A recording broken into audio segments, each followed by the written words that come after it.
한 주간 동안 주여 내 가운데 평안하셨습니까? 옆에 사람이 잡사 사랑합니다. 축복합니다.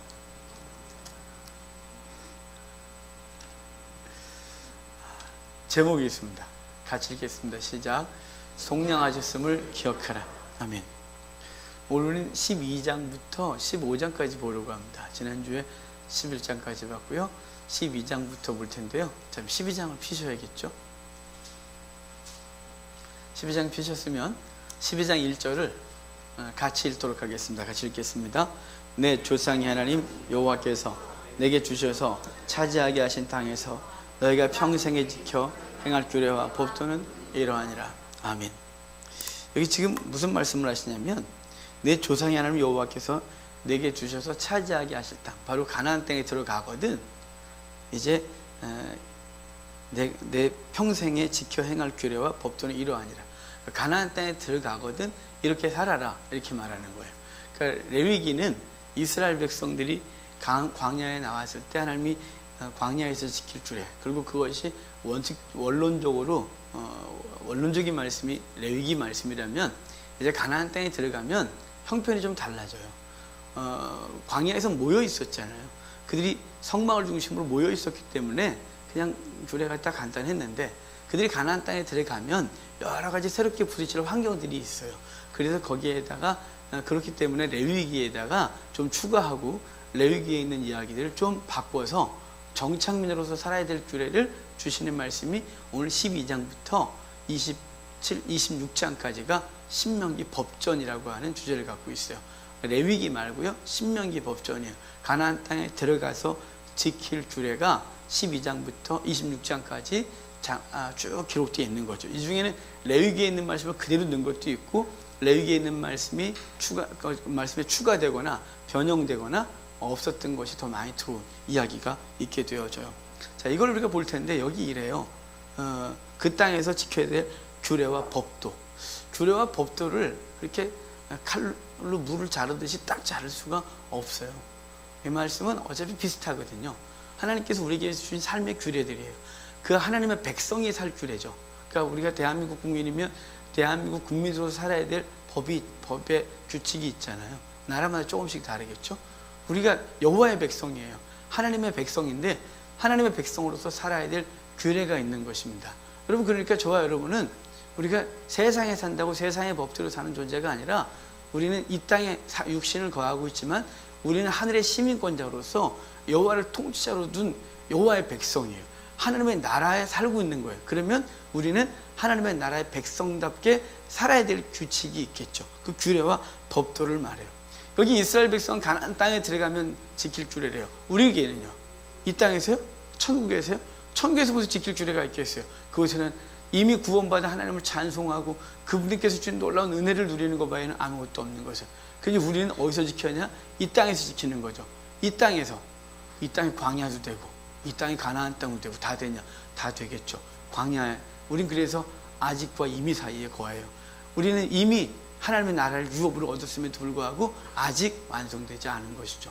우리 여호와의 백성으로 이 땅을 살아가요. 우리의 시민권은 하늘에 있어요.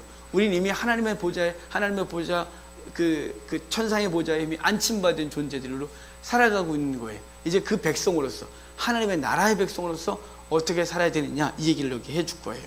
자, 5절 6절입니다. 우리 12장 5절 6절 같이 읽도록 하겠습니다.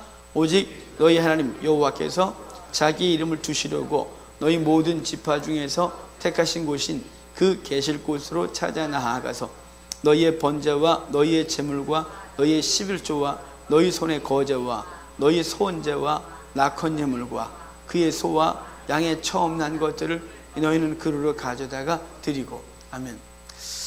지금 너희가 가나안 땅에 들어가거든 위에 무슨 얘기 있었냐면요, 가나안 땅 백 사람들은 산당에 이곳저곳에 막 예배하고 그랬어요.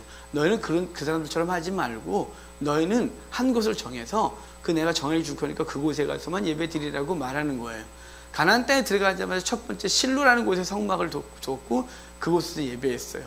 실로는 블레셋과의 전투 때 엘리 제사장 때 완전히 불타서 성막을 옮겨올 수밖에 없었고 수도 기능을 못해요. 그래서 높당에 왔다가 기브온에 갔다가 그리고 다윗 때 예루살렘에 다시 정착을 하게 되죠. 예루살렘에서 이제 그 후부터는 예배하게 되는 거예요. 그러니까 지금 어디서 예배해야 되느냐? 하나님께서 지정하신 성전 둔 곳, 성막 둔 곳이요. 그곳에서 예배해라 이렇게 말하는 것입니다. 그러면 지금 이 시대에 우리는 어디서 예배해야 될까요? 예루살렘 가야 할까요? 스가랴서 14장 말씀을 잘못 해석한 사람들이 예수님께서 오실 때 예루살렘에 다 있어야 구원받는다는 이상한 소리를 하는 사람들이 있어요. 여러분, 주님께서 예루살렘이 예배의 초소 이렇게 말하지 않았어요. 지금 구약은 그 한 초소에서 예배를 하면서 하나님의 그림자로서 무엇인가를 보여준 것이고, 그 그림자는 실체가 있어요. 바로 예수 그리스도가 우리의 예배의 초소고 예배의 대상이고 예배의 모든 것이에요. 예수님께서 사마리아 여인과 대화를 하시다가 그 여인이 그 사마리아 사람들을 원래 유대인들이 안 만나는데 주님께서 내가 사마리아로 가야겠는지라, 그러고서 예루살렘에서 갈릴리로 올라가는데 사마리아를 통과하세요. 원래 요단강 건너서 요단강 건너들어 6일 걸려서 갔거든요. 걔네하고 옷깃도 스치지 않겠다. 그 땅 더러운 땅 밟지도 않는다 이랬어요. 근데 예수님이 그 땅으로 들어가세요. 세겜에 가셔서 제자들에게 동네에 가서 음식을 좀 준비해 오라 그러고, 예수님 우물가에 앉아 있는데 대낮에 남들 안 움직일 때 한 여인이 물 들어왔잖아요. 그 여인에게 물을 달라고 했고, 그 여인과 여러 대화 속에서 그 여인에게 남편을 데리고 오라 했더니 없다 그러고, 맞다, 네 남편 5이 있었고 지금의 남편 네 남편이 아니다 라고 말했어요. 고혈법칙 따라 그 일을 했었거든요. 그 여인이 깜짝 놀라갖고 당신은 메시아다. 그리고 이제 그 여인이 이렇게 물어요. 그 중요한 대화하다가 갑자기 그 물 얘기하다가 남편 얘기하다가 뭘로 바뀌냐면 예배의 처소에 대해서 물어요. 우리는 그림산에서 예배해야 된다 그러고 당신들은 예루살렘에서 예배해야 된다 그러는데 대체 어디서 예배해야 되느냐 이렇게 묻는 거예요. 왜냐하면 사마리아 사람들은 그림산에서 예배했고 예루살렘 사람들은, 유다 사람들은 예루살렘에서 예배했거든요. 그 여인이 왜 예배에 대해서 이렇게 갈급하냐면 예배의 처소, 이걸 되게 갈급해하는 거예요. 그 여인이 왜 갈급했냐면 자식이 없었어요. 그래서 남편이 자식 없이 죽었고, 그 여인은 그 고혈법칙 따라 동생들에게, 형의 아버지의 형제들에게, 그 사람도 다 떨어지면 할아버지 형제들 찾아다니면서 잠자를 하고 아들을 낳아야 했어요. 그런 법칙을 따라가는 그 여인은 얼마나 비참했을까요? 그 여인의 간절한 소망은 자식 하나 얻는 것이에요. 그래서 그 얻기 위하여 그는 그리시산에 가서 그렇게 기도했을 거예요.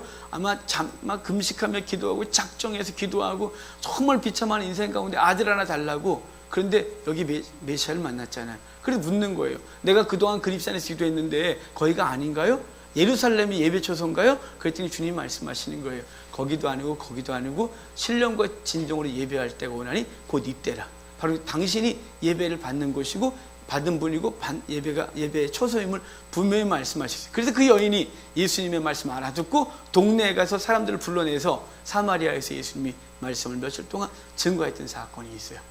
지금 구약은 한 초소를 예배했다 그랬어요. 바로 우리에게는 한 초소를 예배했어요. 바로 예수님 안에서 예배하는 거예요. 우리가 한 초소에서 예배해야 된다 그러면 우리는 꼭 본교회 가서 예배해야 될까요? 이렇게 묻는 분들이 있어요. 가능하면 본교회 가서 예배하는 게 좋습니다. 그런데 피치 못할 사정으로 지방에 가거나 외국에 갈 일이 있잖아요. 제가 20년이 훨씬 넘은 교회에서 섬길 때 그 교회 집사님 한 분이 제주도에서 근무를 하셨는데 주일마다 왔어요. 제주도에서. 그러니까 우리는 이렇게 했어요. 훌륭하다. 어떻게 제주도에서 이렇게 정말 믿음이 좋으십니다. 믿음이 좋은 것과 상관이 없어요. 그냥 그분은 그곳에서 예배해야 은혜가 됐기 때문에 거기서 예배한 거 여기가 나왔기 때문이었겠죠. 그래서 서울까지 올라와서 예배하고 오후에 다시 내려가고 이랬다고 보여져요. 여러분, 한 초소는 본교회가 아니에요. 가능한 본교회에서 예배하면 좋겠지만 그렇지 못할 때는 어디든지 예수님 앞에서 예배하면 되는 거예요. 예배당이 아무리 화려하고 크고 사람이 많고 예배 시스템이 훌륭해도 그곳에 주님이 없으면 예배 처소가 아니에요. 그냥 거기는 우리 종교 행위를 하는 장소고 자기의 종교 영적인 스스로 만족하고 있는 장소일 뿐 예배당이 아니에요. 진짜 예배당이 은혜되는 곳은 개혁교회는 없어요. 우리 개혁교회가 어디 가나 비슷해요. 다 퉁땅 버리고 목사 서서 혼자 막 떠들고 그다음 예배 끝나면 축도하고 끝나고 집에 가고 다 똑같아요. 진짜 예배가 은혜된다면 카톨릭 성당을 가셔야 돼요. 들어가면서 그 분위기에 또 성가대가 뒤에서 천상의 소리로 또 가운 입고 이렇게 입에다 먹여주면서 막 저 고해성사하면서 막 무릎 꿇고 기도하고 분위기가 아주 끝내줘요. 여러분, 거긴 예수님이 안 계세요.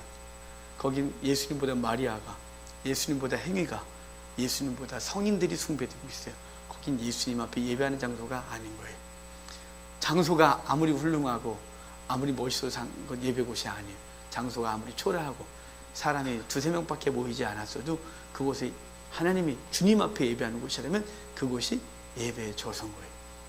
또한 예배에 대해서 무언가 착각하는 게 있어요. 오늘날 사람들이, 이 현대인들이 예배를 그냥 어디서든지 앉아만 있으면 예배를 듣는 것이라는 경향이 있어요. 그래서 요즘 TV 앞에 예배 드리는 거 있잖아요. 그 예배일까요? 예배 아니에요. 그건 예배 드리는 게 아니에요. 그 한국교회 자꾸 실수하고 있고요. 이 스크린 앞에서 혼자 예배 드리는 거 절대 예배가 아니에요. 예배에는 하나님과 관계, 사람과 관계가 포함되어야 예배가 되어져요. 신초대교회 때 예배의 형태가 뭐냐에 대해서 많이 연구했어요. 예배학자들이. 근데 몰라요. 기록이 없기 때문에요. 뭐 옛날에도 찬송하고 묵상기도 합시다, 사도신경 할까요, 주기도문 할게요, 축도하게, 아니 그런 거 몰라요. 뭘 했는지 잘 모르겠어요. 하지만 그것이 교회가 2000년을 지나오면서 조금씩 형성됐어요. 그럼 예배의 원형은 어딨냐면 구약에 있어요. 바로 5대 제사가 예배의 원형이에요. 거기서 찾을 수 있어요. 번소, 화제건, 그거는요, 번제, 하나님 앞에 다 태워드리는 거예요. 소제, 감사하는 거예요. 헌신과 감사가 있어요. 그리고 화목제, 이웃과 하나님과 관계, 화목이에요. 함께 음식을 나눠 먹어요. 속죄제, 하나님과 관계 속이에요. 속건제, 이웃과의 관계에서 그 깨어진 관계를 해결해야 되는 거예요. 그러니까 예배는 하나님과 관계, 이웃과 함께 있어요. 그 예배에서 하나님 앞에 영광 돌리고 성도의 교제가 풍성하게 되는 게 온전한 예배인 거예요. 아름다운 예배인 거예요. 그러니까 이 교제가 없이 깨어지는 건 예배가 예배로서 온전히 드려지지 않은 거예요. 또한 이렇게 기도하는 분들이 있어요. 하나님, 오늘 우리를 예배 드리러 왔어요가 아니고 성경 말씀 들으러 왔어요. 아니요, 성경 말씀 들으러 온 게 아니에요. 설교 들으러 온 거 아니에요. 황 목사 설교 좋아서 왔으면 좋겠어요. 근데 설교 들으러 예배 왔다? 아니요, 뭔가 좀 착각하고 계신 거예요. 저하고 관계는 아무것도 없는 거예요. 저가 여기에 서 있든 다른 사람이 서 있든 혹여나 설교가 아름답지 못하고 버벅거리고 더듬더듬하고 상관없어요.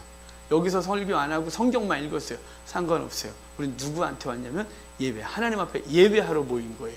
이 개념을 잃어버리는 순간 우리는 묘한 이게 신앙생활을 하게 되는 것이죠. 여러분, 여기 하나님께서 택하신 곳을 때요, 바로 예수님께 오는 거예요. 예수님 앞에 나와서 예수님 안에서 예배하는 것이, 그것이 진정한 예배인 거예요. 그래서 그분께 주신 놀라운 은혜로 함께 사랑하고 교제하고 그리고 사랑을 나누면서 하나님 앞에 드리는 거죠. 그리고 거기 함께 나아가서 6절 보면 이래요. 너희의 번제와 제물과 11조와 거제와 소원제와 낙헌 예물과 소와 양의 처음 난 것들을 너희는 그리로 가져다가 드리고, 하나님 앞에 제물을 드리고 하나님 앞에 예배를 하는 거라고 말해주는 거예요. 예배에는 제물, 하나님 앞에 예물을 드리는 것들이 있어요. 나중에 이제 이따가 저희 14장에 가면 11조에 대한 얘기를 또 잠깐 하게 될 거예요. 거기 똑같아요. 11조를 하나님 앞에 드리고 3년에 한 번 11조를 또 한 번 드리래요. 한 번 더 드리는 거예요. 3년마다 12조를 드리는 거죠. 그건 가난한 자들을 위하여 쓰는 11조예요. 그럼 우리가 하나님 앞에 예배를 드리면서 우리가 하나님 앞에 마음을 다하여 예물을 드립니다. 이 예물을 드리지 않는 건 이래요. 너희 마음 있는 곳에 재물도 있다고. 그럼 하나님 앞에 감사한 게 있고, 그러면 하나님 무엇을 드릴까 고민하다가 우리는 지갑에서 돈을 빼고 챙겨서 하나님 앞에 넣어드립니다. 거기서 고백을 담아드립니다. 우리는 돈을 드린다고 말 안 합니다. 우리 개척할 때부터 헌금 봉투에다 이렇게 써놨습니다. 물질에 담은 신앙 고백, 내 고백을 드리는 것이죠. 여러분, 우리 한국교회가 강단에서 이제 헌금 얘기하면 안 된다고 목사들끼리 그래요. 왜냐면 헌금 얘기했다가 시험 든대요. 그래서 그냥 붙어있는 게 고맙지, 나가면 어떡하려고 헌금 얘기를 하냐. 그럼 헌금 얘기 저도 잘 안 하지만 여러분, 그것 때문에 시험 드는 성도는 되지 않으셨으면 좋겠어요. 왠지 아세요? 우리는 이렇게 말해요.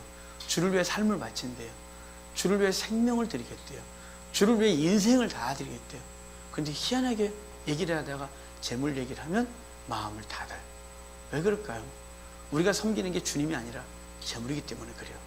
생명보다 더 귀한 재물을 나한테 달라 그러니 마치 차라리 생명을 달라 그러지. 그래서 시험에 드리는 거예요. 여러분, 그것 때문에 시험 들지 마세요. 내가 재물에 아직도 죽지 못해서 연약한 거 그냥 연약한 것을 스스로 인정하면 되는 것이, 그거 갖고 뭐라고 할 사람은 아무도 없어요. 우리 하림교회에서 개인적으로 제가 재물을 요구하지 않겠다고 약속을 했고 10년 정도가 넘은 것 같아요. 안 해요. 하나님 앞에 여러분이 하나님과 믿음의 고백을 갖고 하는 거예요. 하나님 앞에 고백을 담고 고백을 드리고, 그것으로 하나님의 나라가 세워지고 주의 복음이 증거되어지고 주의 나라의 일들을 감당하게 되는 것이기 때문에 그래요.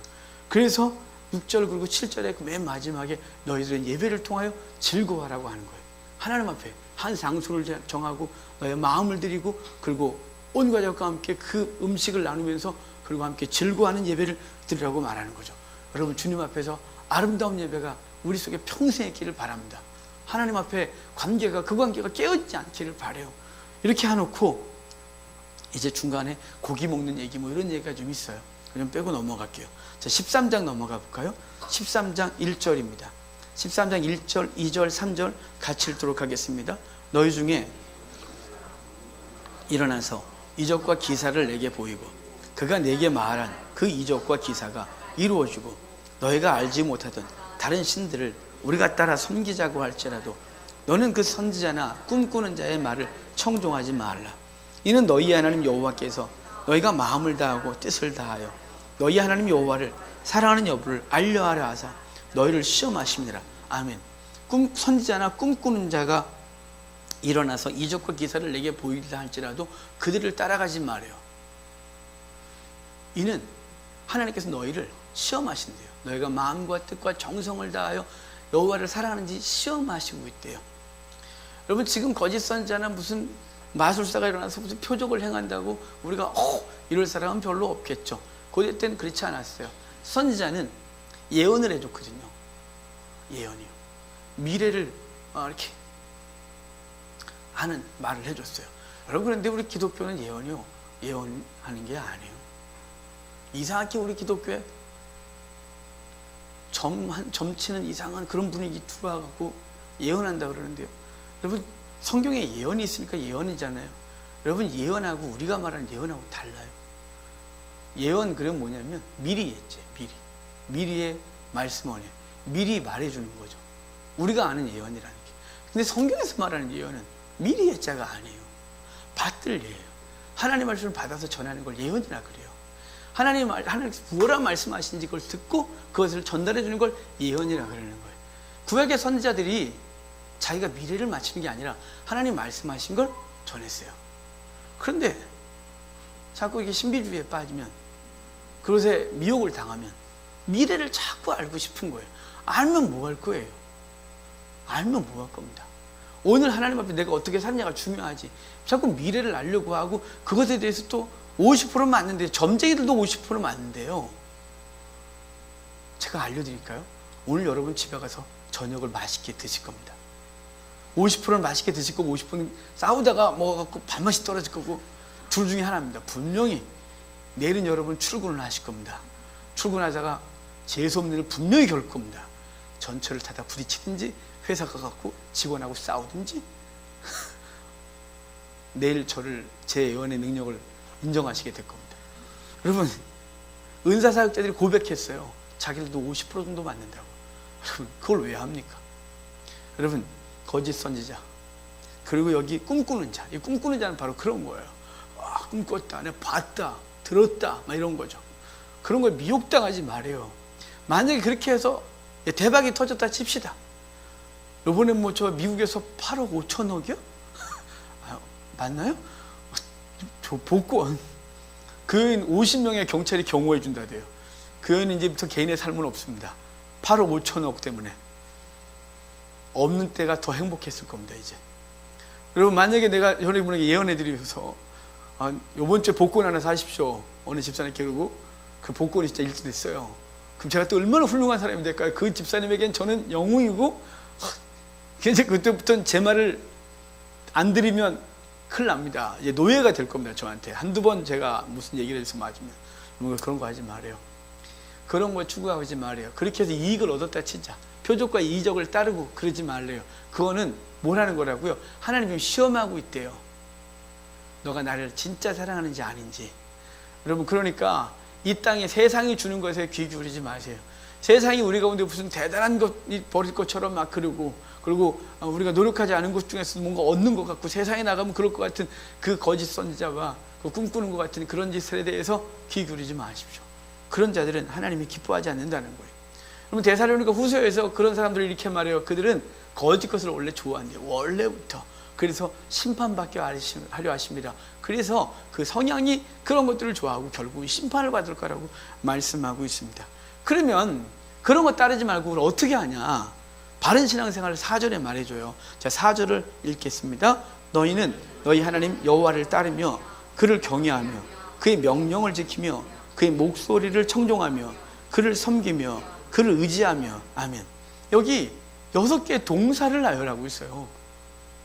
그러니까 지금 그 선지자와 거짓 선지자와 꿈꾸는 자, 그들이 주는 이적과 표적을 따르지 말아요. 뭐 봤다는 둥, 그랬다는 둥, 그렇게 쫓아다니지 말아요. 너희가 정말 여호와를 사랑하는지 안 사랑하는지를 내가 보려고 그들을 그냥 허락하고 있다는 거예요. 그런데 여호와 앞에 너는 어떻게 섬기냐? 여기 말하기를 먼저 여호와를 따르래요. 너희는 여호와의 하나님 여호와를 따르고 그러는데요. 따르고가 알라크라고 하는 히브리어인데요. 이 알라크는 뭐냐면 원래 행동을 알라크라 그래요. 걔네가 오다 가다 뭐 그러는데 일반적으로 걷다 이래서요. 그분의 뒤를 따라가는 거예요. 그냥 그게 그분이 따르며 그분께서 갔던 그 길 가는 거죠. 그래서 히브리서에서는 이렇게 말해요. 그분이 우리의 치욕을 짊어지고 영문 밖으로 나아가자. 우리도 그의 치욕을 짊어지고 영문 밖으로 나아가자. 그분이 그리스도로. 요한계시록에서는 그분이 갔던 그 길을 이래요. 소돔이라고도 하고 애굽이라고도 하고 십자가에 못 박힌 곳. 그곳까지 성도는 따라가야 되는 거예요. 주님께서 그 길을 하래요. 뭐가 다른가요? 표적과 기사가 다르죠. 우리 삶 가운데 표적과 기사가 따르길 원해요. 내 삶께 대박이 터지길 원하고 막 이러잖아요. 그런데 주님을 따르는 거 뭐냐면 치욕을 짊어지고 영문 밖으로 나아가고 십자가 지는 그곳까지 가는 거예요. 그게 따르고예요. 그 다음에 경외하며 그래요. 경외하며, 이게 야레라는 히브리어인데 제가 전에 말씀드렸어요. 사랑함으로 두려워. 정말 그분을 따르되 그분 앞에서 마음을 좋아하리고 그분이 원하시는 삶에 대해서 적극적으로 가는 거예요. 지키고 그래요. 이게 샤마르 그러는데요. 이 지키다는 말이 보존하다 그리고 깨어있다 이런 뜻이에요. 그러니까 주의하다는 거죠. 그러니까 하나님께서 어떻게 가시는지 계속 주시하고 가는 거예요. 계속. 딴 생각하지 말고 딴 눈 팔면 안 되는 거예요. 계속 그분이 가는 길 계속 가는 거예요. 모세가 이거 안 해서 큰일 난 실수했어요. 모세는 하나님 앞에 정말 깨어 있어야 됐어요. 주의했어야 됐어요. 그런데 반석을 치라고 했을 때 40년 전의 기억을 갖고 있고 반석을 명하라 이 말 못 듣고 반석 소리만 들었다고 보여줘요. 그래서 결국은 그 반석을 2번 쳤고 하나님의 영광을 드러내지 못하고 가나안 땅에 들어가지 못하고 그 백성을 이끄는 그 거룩한 사명도 내려놔야 되는 일이 벌어지죠. 여러분, 하나님 뭐라 말씀하셨는지 항상 주의하고 깨어 있어야 돼요. 매 순간마다 매일마다 하나님 앞에서 내가 어떻게 살아야 되는지를 알아야겠죠. 청종하며 그래요. 쉐마 이거예요. 듣고 순종까지 가는 거죠. 섬기며 그래요. 아바드라는 히브리어인데요. 이게 섬기다 일하다 이 말이에요. 여러분, 주님을 섬기래요. 주님을 섬기는 게 어떤 건가요? 너무 막연한가요? 섬기려니까 와서 예배 한번 드리는 걸 섬기는 거라고 생각하시나요? 아니요. 예배는 우리의 삶 전체를 갖고 드리는 거예요. 그럼 섬기는 게 뭐냐? 하나님이 뭐 어떻게 섬김 받겠어요? 하나님이 완전하신 그분이 그분이 뭐가 부족해서 우리가 그분을 섬길 수 있겠어요? 주님께서 당신이 섬김 받음을 이렇게 했어요. 너희 주변에 있는 가난한 자, 감옥에 갇힌 자, 병든 자, 그들에게 하는 것, 그것이 내게 하는 것이라고. 그러니까 가난하고 힘들고 소외된 사람들에게 우리가 마음을 다하고 그들의 필요에 대해서 고민하고 그리고 내게 있는 것을 나누어 그들이 주는 것이, 이걸 주님이 섬김받는다 그러는 거예요. 요한 1선 이렇게 말한다 그랬잖아요. 요한이 사람들에게 복음을 증거하면서 내가 이 말씀을 전하는 것은 우리가 하나님과 사귐이 있는데 너희들도 하나님과 사귐이 있게 하라 합니다. 2장은 하나님과 사귀는 것은 형제를 빛 가운데 구하는 것이다. 3장은 빛 가운데 구하는 것은 뭐냐? 형제를 사랑하는 것이다. 4장은 형제를 사랑하는 것의 한계가 어디냐? 주님이 우리를 위해 목숨을 바친 것처럼 우리도 형제를 위하여 죽는 것이 마땅하다. 그러니까 우리의 섬김은 하나님을 섬긴다 그럴 때 그 섬김은 보이지 않는 하나님이 아니라 우리 형제와 자매들을 섬기는 걸 섬긴다 이렇게 말하는 거예요. 가난한 자들, 목마른 자들에게 가고 어디까지요? 생명을 바치는 자리까지 간대요. 내 거 내려놔야 되는 거죠. 나 지금 필요한데 이거 내가 써야 되는데 내 형제가 지금 더 필요한 것 같아요. 그럼 그걸 이렇게 해서 주는 거죠. 돌아서서 불편하고 힘이 들어도 그렇게 하는 거죠. 여러분, 그게 주님께서 섬긴다 이렇게 주님을 섬기는 거예요. 주님을 따르면 섬기래요. 여러분, 우리 성도 간의 섬김이 좀 활성화됐으면 좋겠어요. 여러분의 것으로 이렇게 표현하지 말고요. 주고 나서 좋았지? 고맙지? 이렇게 하지 말고요. 정말 기분 나쁘잖아요. 차라리 그냥 확 던져버리고 싶잖아요. 저 어릴 때 신학교를 입학할 때 저희가 너무 가난했거든요.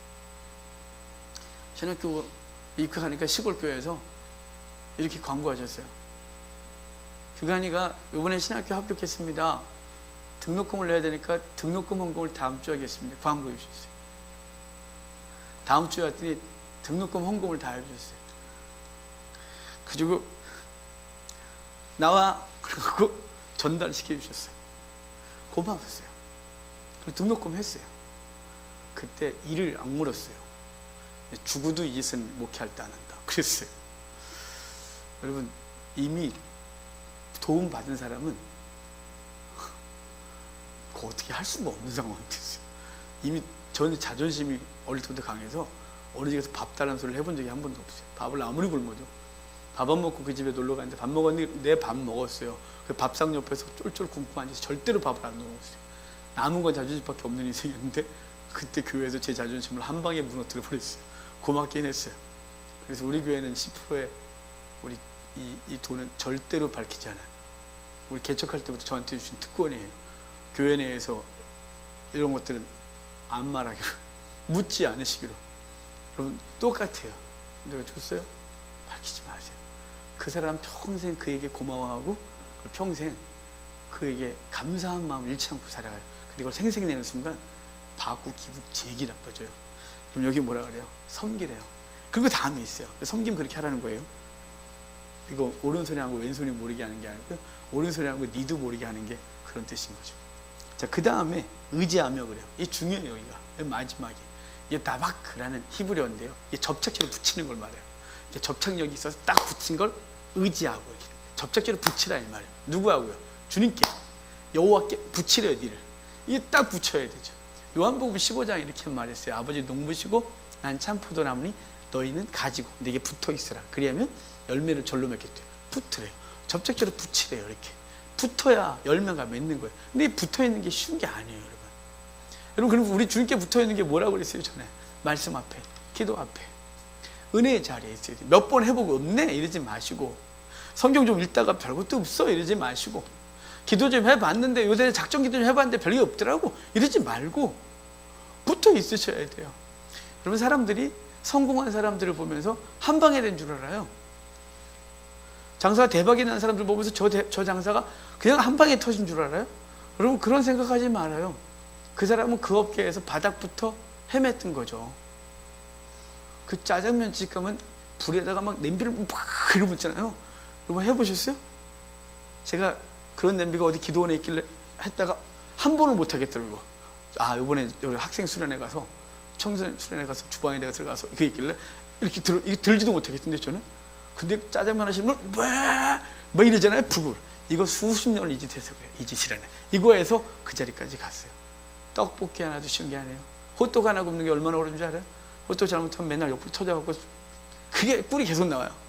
그 땜빵이 안 돼요. 제가 잘하는 우리 아버지가 호떡 장사 맨 처음에 할 때 안 됐거든요, 이게. 우리 아버지 맨날 가면 호떡을 이렇게 붙여놨어요. 아버지 뭐야? 빵 굽고 나서 밀가루 이렇게 붙여. 이게 안 붙어요. 기름이 붙어갖고. 꿀이 줄줄 흘러요. 어느 정도 지났는데 어떻게 했을까요? 두 손으로 하시는 거죠, 이렇게. 이걸 뒤집고 막 놓고. 사람들 줄 서서 막 주고. 여러분, 그게 한 방에 되는 게 아니에요. 하나님께 붙어 있어야 돼요. 주님께 붙어 있으면 어느 순간부터 서서히 그분의 영향력 가운데 우리가 들어가게 되고 그분 안에서 살게 되는 거예요. 한두 번 해머리 안 되네 그러지 마세요. 여기 지금 따르며 경외하며 지키며 청종하며 섬기며 그리고 의지하며 그렇게 하래요. 그래놓고 그 다음 절을 잠깐 봐요. 5절 초반에 그런 선지자나 꿈꾸는 자는 죽이라. 지금 앞에 있다가 갑자기 너는 여호와를 이렇게 섬기며 선지자는 죽이라 그래요. 이 말이 우리가 막 무당 죽여버리고 막 박수무당 일로 와 하나님 성경에 죽이래 니들 죽이고 돌아다니고 당군 신상 모가지 자르고 그러고 다니는 게 아니에요. 이거 그런 뜻이 아니고, 그러면 우리는 세상하고 맨날 싸워야 돼요. 맨날 저 이슬람 IS보다 더 강력한 사람들 돼야죠. 다 죽고 다녀야 되니까. 그게 아니고 너희의 삶 가운데서 우리에게 적용한 거 뭐냐면 너희 속에서 거짓 선자 그리고 꿈꾸는 자를 따르는 그 속성에 대해서 과감하게 죽이는 거예요. 그러면 뭐가 따를까요? 우리에겐 손해가 따르게 되어 있죠. 그럼에도 불구하고 너희는 여호와를 이렇게 섬기라고 말해주고 있는 거예요. 성도 여러분, 세상이 우리 가운데 표적과 기사를 행하고 그리고 많은 걸 준다고 해도 주님과 사이에서 제발 그쪽 선택하지 말고 주님을 선택하시길 바랍니다. 그래서 이렇게 따르는 우리가 되기를 바라요. 자, 4장 1절 볼까요? 4장 1절에 14장 1절이에요. 1절 너희는 너희 하나님 여호와의 자녀이니 죽은 자를 위하여 자기 몸을 베지 말며 눈썹 사이 이마 위에 털을 밀지 말고 그래놓고 너희는 여호와의 성민이기 때문에 그래요. 이거 우상 숭배하지 말라는 거예요. 죽은 자를 위해서 그들은 고대 사람들은 죽은 자를 위해서 자기 몸을 막 해했어요. 그리고 그들이 저승세계에 가서 그 저승사자들에게 그들에게 좀 그들 잘 좀 대해달라고 자기의 피를 이렇게 들이면서 이렇게 부탁을 막 하고 그랬어요. 또 슬픔도 표현했고 거기다 위간에 이렇게 털을 밀지 말라는 건 미용 그런 거 말고요. 이걸 다 밀기도 했어요. 그리고 여기를 다 밀었어요. 그거는 여호와 신앙에서 도리어 이걸 거룩하다 그래서 털을 못 밀겠다면 이방신 애굽에서는 이걸 부정하다고 다 밀었어요. 그러니까 너희가 이방 신앙의 그 풍습을 따라가지 말고 하는 거죠. 그러니까 우상 숭배하지 말라는 거예요. 그 이유가 뭐냐? 2절에 나오죠. 너희는 여호와의 성민이기 때문에. 여호와의 성민이니까 그러면 안 된다는 거예요. 거룩한 백성인데 그렇게 세상 풍속을 따라서 가면 안 된다 이렇게 말하는 거예요. 자, 중간에 11절 얘기했고요. 15장 넘어갈게요. 자, 15장에 1절 이렇게 같이 읽을까요? 15장 1절 2절 같이 읽겠습니다. 매 7년 끝에는 면제하라. 면제의 규례는 구워준 모든 체주는 그것을 면제하고 그의 이웃에게나 그의 형제에게 독촉하지 말지니 이는 여호와를 위하여 면제를 선포하였습니다. 이 면제년이 뭐냐면 우리가 이미 잘 아는 거예요. 안식년. 왜 안식년을 면제년이라 그러냐면 자, 지금 노예 입장에선 7년째 노예에서 해방되거든요. 그 사람은 안식을 얻은 거죠. 땅이 열심히 6년 동안 땅이 경작을 당했어요. 그런데 그애 쉬어요. 그럼 땅이 안식을 하는 거죠. 그래서 그 수혜자 입장에서는 안식년이에요. 근데 그것을 행해야 될 사람 입장에서는 면제해줘야 되는 면제년이 되는 거예요. 이것은 지금 이 입장은 누구냐면 채권자 입장인 거예요. 너는 그를 면제해줘라. 그래서 그때부터 이제 안식년이 아닌 이날을 면제년이라 면제를 강조하고 있어서 면제년인 거예요. 자, 지금 이렇게 되는 거죠. 이 집사님이 저에게 1억을 빚줬었어요. 그래서 못 갚았어요. 우리 집에 노예로 살아가는 거죠. 맨날 가구 만들어야 되고 뭐 이렇게 또 만들어 막 이러고 맨날 6년 동안 열심히 일했어요. 그럼 7년 만에 놔줘야 되는데 그 일당을 계산했더니 반밖에 못 갚았어요. 일당을 제가 짜게 줬겠죠. 그럼 5천만 원 갚아야 되잖아요. 빨리 갚아야지. 그래 내주지. 내가 너를 그렇게 하지 말아요. 독촉하지 말아요. 그냥 면제하래요. 그냥 놔주래요. 7년째 되는 데는 놔주라고 말하는 거예요. 7년째 되는 이걸 면제해 준다 그러거든요. 근데 여기 다음 그 재밌는 게 있어요. 면제해 주라 그래놓고 3절에 보면 누구는 면제해 주지 말래요. 이방인에게는 내가 독촉하려니와 내 형제에게 구워준 것은 내 손에서 면제하라. 이방인은 독촉하래요. 갚으라고. 빨리 갚어. 막 이러고. 그러면 어떻게 이렇게 사랑의 하나님이 이방인과 유대인들을 이렇게 차별하냐. 그럴 수 있잖아요. 여러분 이유가 있어요. 이유가. 여러분 구약은 그림자고 그것에 대한 실체를 말하기 위하여 그림자가 굉장히 강력했어요. 그래야 그의 이 실체에 대한 분명한 말씀을 줬기 때문에 그래요. 여러분 우리는 주님 안에 들어와 있어요. 그래서 우리 성도, 우리 계속해서 앞에서 13장 이따 잠깐 볼 텐데 거기도 속량하였다. 여기는 너희 여호와의 성민이다. 15장 우리가 오늘 아까 읽은 본문에서도 15절에 너희가 여호와의 속량을 입었다 이렇게 말해요. 주님께서 우리를 이미 속량하셨는데 왜 속량하냐면 당신 안에 있기 때문에 그래요. 여호와의 백성이 됐기 때문에 그래요. 여호와의 백성은 속량함을 입었어요. 근데 여호와의 백성이 아닌 자는 속량함을 얻지 못해요. 왜냐하면 죄 그냥 그대로 있어요. 그 죄값을 주님께서 대신 지불하여 없애주신 거죠. 속량 대신 지불해서 구원해낸 거예요. 끄집어낸 것이거든요. 그러니까 주님께서 우리가 우리의 죄에 대해서 그 죄값은 사망, 그래서 죄의 값은 사망인데 생명으로 갚아야 되는데 우리가 갚을 능력이 없는 거예요. 그래서 그분 안에 당신의 백성들은 예수님이 다 지불하셨어요. 지불하셔서 속량하신 거예요. 그런데 그 주의 바깥에, 예수님 바깥에 있는 사람들에게는 그냥 그대로 있어서 그것을 독촉하래요. 죄의 값에 대해서 독촉하여 그것에 대해서 대가를 지불하게 하라는 거죠. 그래서 주님 안에 있는 사람은 죄가 이미 속량받아 천국을 얻고, 주님 바깥에 있는 사람들은 그 죄가 그대로 있어 주님 앞에 독촉함을 얻을 거예요. 요한계시록에 보면 주님 앞에 서서 백보자 심판이라는 얘기가 있어요. 백보자 심판은 믿는 자에게는 해당이 안 되는 얘기예요. 안 믿는 사람에게만. 백보자 심판 얘기면 그 뒤에 이래 있어요. 책들이 펴져 있고 생명책이 펴져 있는데 생명책에 기록되지 않은 사람들은 다 심판을 받는데요. 하지만 생명책에 기록된 사람들은 아무 심판을 받지 않는데요. 바로 속량함을 입은 사람들은 구원을 얻은 것이고, 책들, 그래서 행위가 기록된 사람들, 이 사람들은 그 행위에 대하여 대가를 지불해야 된다는 거예요. 그래서 죽음을 얻는 것이죠. 대가를 지불하는 것이. 여기 그 얘기를 해주고 싶은 거죠. 여기서는 지금 이렇게 잔인하냐, 이방인은 이렇게 냉정하게 대할 수 있을까? 아니, 그 얘기를 하고 싶은 게 아니에요. 주님은 여기서 뭘 말씀하시고 싶은 거냐면 그리스도 안에 들어와 있는 사람들의 속량함, 그리스도 바깥에 있는 사람들은 그것에 대한 대가를 지불해야 됨을 분명히 말씀해 주고 있는 것이에요. 여러분, 우리가 이미 주님 앞에서, 주님 안에서 이렇게 이 속량함을 얻었어요. 자, 8절 봐요. 7절 8절 같이 읽을까요?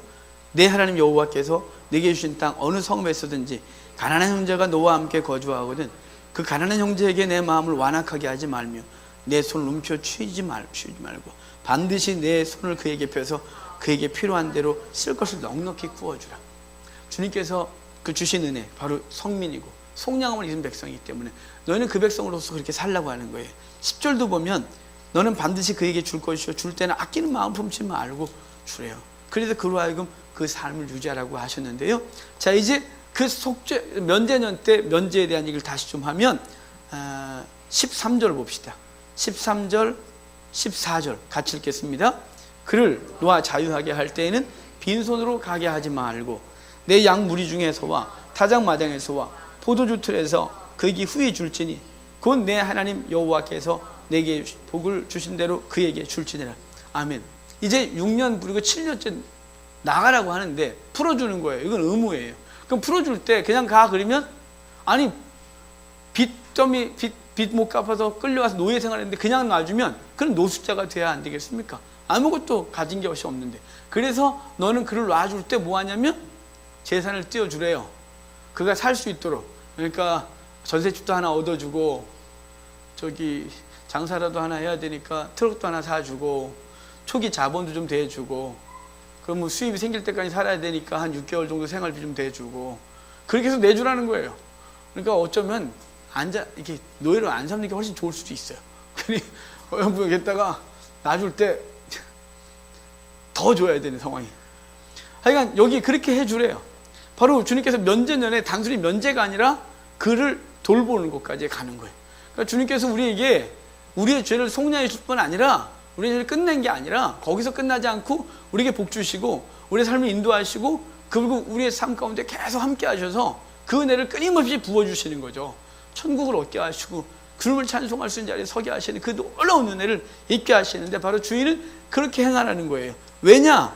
너희 15절 보면 너를 애굽 땅에서 종되었던 것과 내 하나님 여호와께서 너를 속량하셨음을 기억하라. 그것으로 말미암아 내가 오늘 이같이 내게 명령하노라. 너가 속량 받았기 때문에 너는 그렇게 해야 된다는 거예요. 너가 받은 은혜가 있기 때문에 너는 그렇게 해야 된다는 거예요. 너는 주로부터 받은 사랑이 있기 때문에 너도 그 사랑으로 형제를 사랑해야 된다는 거예요.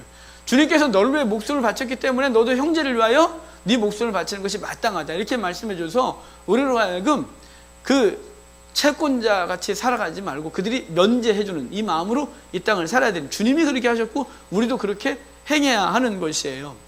그런데 놔주면 가야 되는데 이 친구가 안 가겠대요.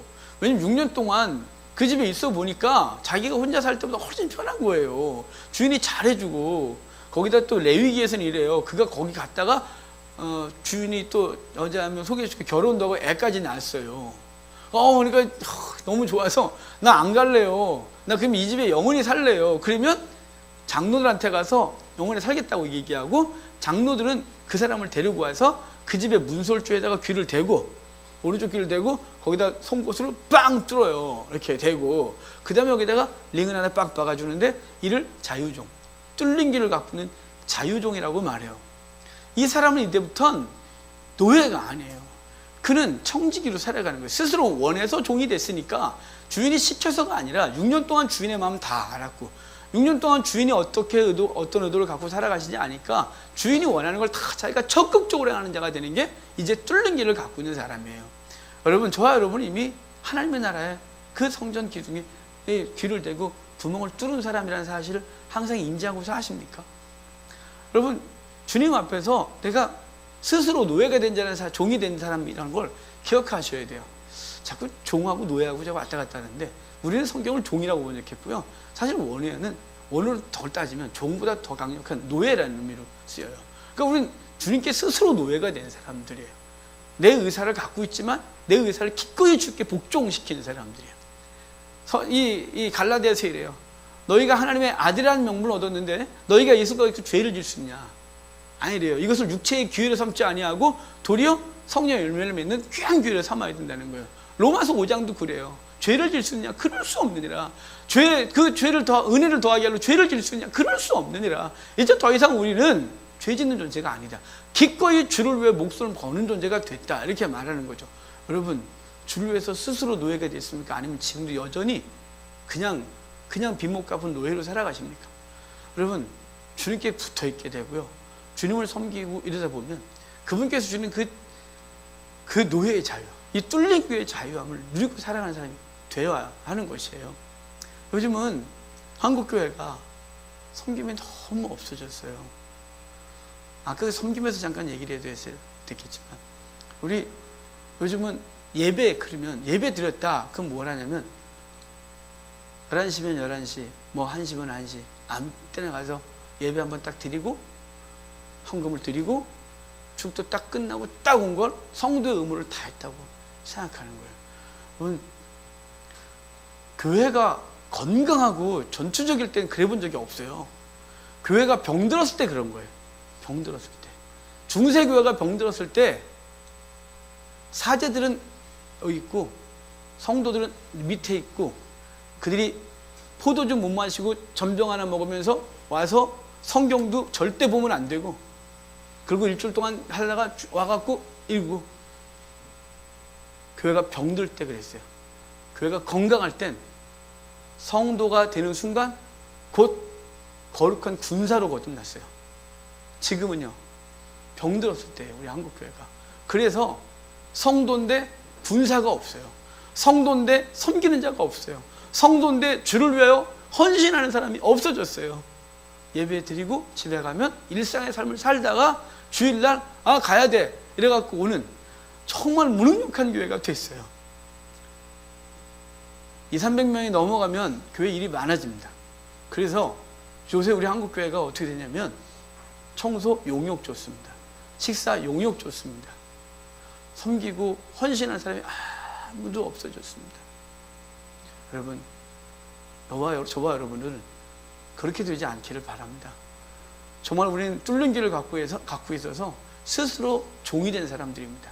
누가 시켜서 하거나 또 누가 시켰을 때 기분 나쁘다고 하는 게 아니라, 누가 시키든 시키지 않든 하나님 앞에서 거룩한 일에 대하여 스스로 노예로 살아가고 거룩한 군사로 거듭나서 백마 타신 예수 그리스도를 뒤를 따라 우리도 백마 타고 그분의 나라를 세워가고 대적들을 물리치는 귀한 사역을 감당하는 성도들 되어야 될 줄로 압니다.